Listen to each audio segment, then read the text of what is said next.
Denis Lallier, journaliste à TV Nantes actuellement depuis une dizaine d'années, presse écrite en radio et en télé. Moi je suis venu avec un journal papier parce que comme mes confrères de tout à l'heure, je suis assez attaché au papier, j'ai pas envie d'enterrer. Et si on enterre la presse papier, on enterrera après, voilà, ça c'est dit. Je l'ai amené parce que dans le journal du dimanche matin, il y a des très bonnes enquêtes, notamment une qu'on peut voir page 12 et qu'on va peut-être voir à l'écran tout à l'heure, qui concerne le Mediator.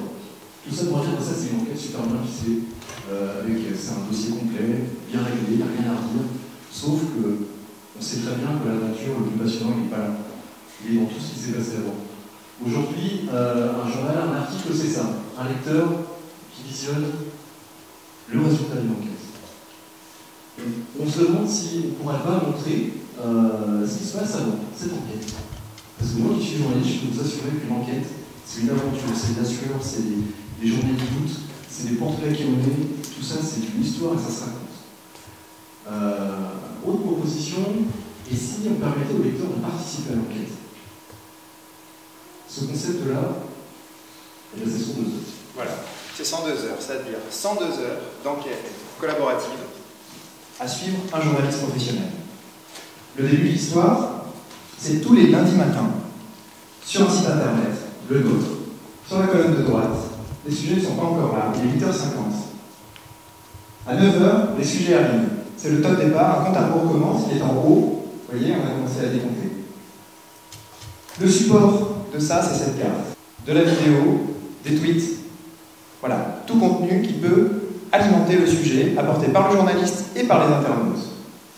Ça forme un trajet, et ensuite le journaliste en temps réel, pendant tout ce temps-là. Avec toujours un œil sur le chrono, vous le voyez en haut à droite, qui défile. On va peut-être entrer dans une des pages d'enquête, parce que là on est sur la home page. Quand on clique sur un de ces sujets, par exemple le premier, on va voir apparaître en haut à gauche l'identité du journaliste. C'est le personnage de cette enquête, c'est lui qui va vous emmener en voyage. On va passer 102 heures avec lui, il faut le connaître.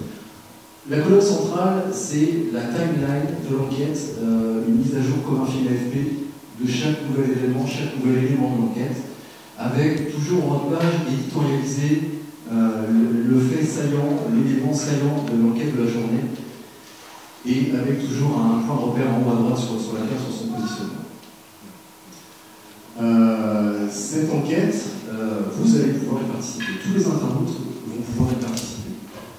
L'idée, c'est de suggérer aux journalistes des pistes pour une enquête, peut-être des contacts, des documents envoyés, pourquoi pas de manière confidentielle, à la mode de Wikileaks, il faut le aussi, une échelle locale. Et on peut aller jusqu'à choisir l'un des 3 sujets d'enquête. Parmi l'un des 3, il y aura le choix des internautes. Évidemment, le professionnel, là, le pilote, c'est le journaliste. Hein. On est bien d'accord, c'est lui qui a le recul nécessaire pour mener une enquête, qui a l'expérience nécessaire et les règles déontologiques qui nous permettront de mener à bien cette enquête.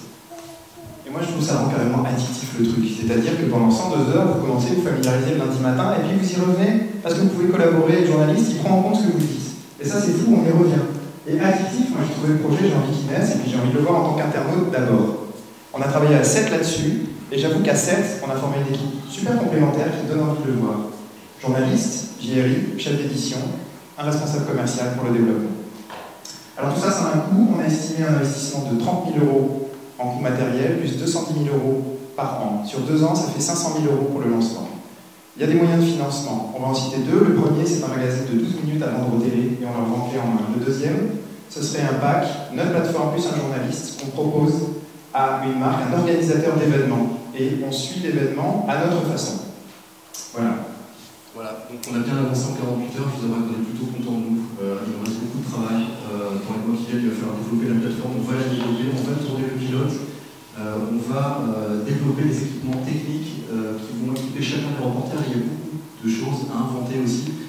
Bref, ce sera ça, ce sera 102 heures. C'est plus que j'avais du journalisme, mais on va le rendre transparent et addictif.